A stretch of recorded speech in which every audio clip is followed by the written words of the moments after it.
amados irmãos. Nós queremos dar continuidade à palavra de domingo, né, sobre o propósito, né, sobre o fortalecimento da família, né, como parte do propósito de Deus. Mas antes de entrar no assunto, eu quero deixar aqui um convite, né, e mais uma vez reforçar o convite para os pais do encontro que vamos ter para os pais no dia 11 de setembro e dia 2 de outubro. 11 de setembro para os pais que têm filhos de 8 a 15 anos e no dia 2 de outubro para os pais que têm filhos de 8 para baixo, né? Então, vai ser lá na chácara, vai ser o dia inteiro, né?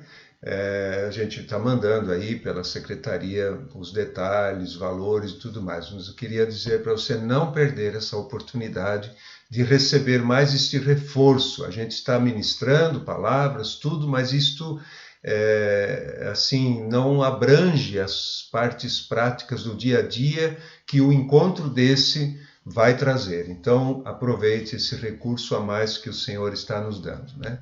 Deus é bom, Deus é amor, Deus é perfeito e tudo que faz é perfeito e maravilhoso, sabemos disso. Assim é também a família, que nasceu no seu coração. A família também é tudo de bom, ao menos foi pensada para ser tudo de bom, né? Planejada, né? Para, inclusive, expressar o próprio Deus aqui na Terra.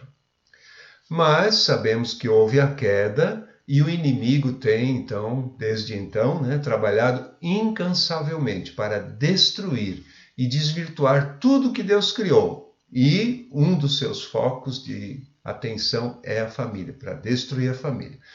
Mas Jesus Cristo veio e, através de sua obra redentora, concluída na cruz do Calvário, abriu-nos um novo e vivo caminho de comunhão com Deus e de restauração de todas as coisas, inclusive a família. Se Cristo está no centro de uma família, haverá paz e harmonia, porque Ele é o príncipe da paz.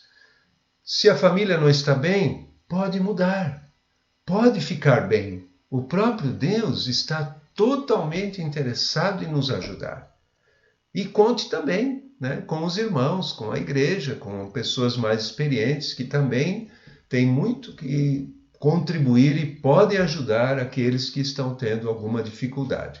O que não podemos é desanimar, desistir ou achar que nossa família não tem jeito. Tem jeito sim, tem jeito. Para o Senhor todas as coisas são possíveis. Para o nosso Deus tudo é possível. E isso também não significa que numa família cristã não haverá problemas, não haverá dificuldades. Haverá sim, mas como sabemos, né, em Cristo nós temos os recursos para não somente viver bem como família, como viver muito bem e contribuir para o avanço do reino de Deus e para a preparação da igreja para receber Jesus, cuja volta cremos que será em breve. Sabemos da decadência moral, espiritual em todo o mundo. Densas trevas cobrem a terra, mas o Senhor não nos abandonou e nunca irá nos abandonar, pois Ele prometeu que estaria conosco até o fim e podemos confiar na sua palavra. E Ele não somente não nos abandona, como nos dá os recursos para resistir a todo esse mal que está se intensificando. E Ele nos deu uma maravilhosa armadura, descrita em Efésios capítulo 6, e armas poderosas, a espada do Espírito, né, que é a palavra de Deus, a verdade que nunca muda, que vai prevalecer, como Jesus disse, passará os céus e a terra, mas a minha palavra não passará. E Jeremias diz que ele é o martelo que quebra a pedra. Essa é a palavra de Deus e é a espada do Espírito, né? E também a oração, a comunhão com os irmãos, os dons espirituais e principalmente a habitação do próprio Espírito Santo no coração de todo aquele que recebeu Jesus Cristo como seu Senhor e Salvador. A maior parte do nosso tempo é gasto, né, no trabalho e em casa. Pouco tempo por semana estamos juntos com outros irmãos, com outros crentes. Por isso, é no dia a dia, em casa, no trabalho, que temos que aprender a usar essas armas. Não precisamos gastar tempo aí, ficar lamentando, falando muito sobre essa decadência moral, espiritual, sobre esses absurdos que estão fazendo. Nosso foco precisa ser edificar, construir, proativo, né? Trabalhar conscientemente e intencionalmente para edificar nossa família e irmãos próximos. Somos convidados pela palavra de Deus a crescer na graça e no conhecimento de nosso Senhor e Salvador Jesus Cristo.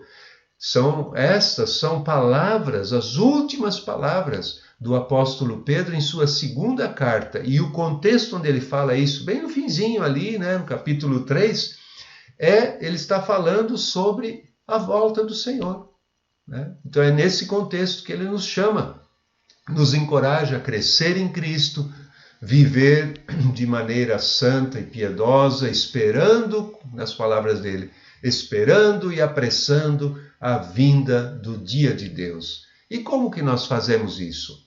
Tendo um tempo a sós com o Senhor cada dia, no lugar secreto, ler mesmo a palavra todos os dias, perseverar. Se um dia atrasar um pouco, não tem problema, compensa no outro dia, mas não deixar de ter um contato com a palavra. O ideal é todos os dias, né? Não se sinta, por outro lado, condenado se um dia não conseguir. Não tem problema, mas volta, insista. A oração, né? A gente tem que crescer muito na oração. O irmão disse que no início parece um pouco estranho, mas depois chega um momento que a oração se torna prazerosa, um momento maravilhoso de comunhão com o Senhor, e quando é em grupo, com os irmãos, é maravilhoso, com a família, né? Principalmente que estamos falando sobre a família e edificar a família, sem oração é impossível. Esse é o ponto talvez principal, aquele momento que vamos orar em cima da palavra, aquela oração sincera, né? Não rebuscada, não cheia não é com gritaria, nada disso, uma oração que sai do coração, fervorosa, com realidade. Isso vai transformar as nossas famílias, vai edificar nossas famílias. Comunhão, né, na família, vida transparente, ninguém na família pode ter nada escondido, isso não é comunhão, né? Se andarmos na luz, como Ele na luz está, temos comunhão uns com os outros e o sangue de Jesus nos purifica de todo o pecado. Para tudo que nós consideramos importante, nós temos agenda, não é verdade? Pois então, para essas coisas, nós temos que ser diligentes e disciplinados, senão vamos ser engolidos pelas distrações e muitas atividades que nos cercam nos dias de hoje. Os pais precisam sentar com os filhos, conversar, ouvir de verdade aquilo que está nos seus corações, procurar entender o que está acontecendo com eles. Tem que ter aquele momento em que o celular e as outras mídias ficam de lado e demos esse espaço para o Senhor Jesus. Tem que haver controle dessas mídias nas nossas casas. Caso contrário, seremos controlados por ela, que infelizmente muitos estão sendo controlados pelas mídias. E elas podem ser boas e nos servir, mas quando elas tomam conta, somos escravos delas, e não é bom. Do que os seus filhos irão lembrar no futuro? Pense nisso. Daquelas coisas que viram nas mídias ou nos momentos de realidade, de sinceridade, de abertura de coração, oração juntos, chorando juntos, sendo cheios do Espírito Santo ali na nossa sala, no quarto, compartilhando uma resposta de oração, a decisão de o filho de pedir para ser batizado. Não são essas coisas, esses dias que vão marcar para sempre a vida dos nossos filhos. Então é nisso que temos que focar. Nosso foco são os valores eternos. O propósito, descrito em Romanos 8:29, isto é, Deus quer uma família de muitos filhos, né? Então, semelhantes a Jesus. Então, nosso foco é permitir o Espírito Santo nos trabalhar, ou trabalhar em nós e nos transformar à imagem de Jesus, para que o nosso Pai Celestial tenha essa grande família de filhos semelhantes a Jesus. E o lar é o ambiente ideal para a expressão do fruto do Espírito, que é o amor, alegria, paz, longanimidade, bondade, fidelidade, mansidão e domínio próprio. Não são os dons do Espírito que demonstram o caráter de Cristo. É o fruto do Espírito, é aquilo que vem de dentro. O Senhor Jesus diz, pelos frutos o conhecereis, né? Então, aquilo que é produzido pela habitação do Espírito Santo dentro de nós, né? E isso nas mais variadas situações que passamos em família, isso que vai trazer o caráter de Cristo à luz. Tire um tempo também para meditar naquela lista de 50 coisas que o Espírito Santo faz. Eu vou colocar aqui na descrição também o PDF. Leia aquelas passagens bíblicas, ore em cima delas, busque o enchimento do Espírito Santo. E como lemos, né, há pouco, anteontem, na leitura bíblica, Jeremias 29, vocês me buscarão e me acharão quando me buscarem de todo o coração. É tempo de enchermos as lâmpadas, o noivo está perto. Deus abençoe a sua família. E mais uma vez, pais que têm filhos até 15 anos, aproveite os recursos extras que a congregação está oferecendo nesses encontros de pais dos dias 11 de setembro e 2 de outubro.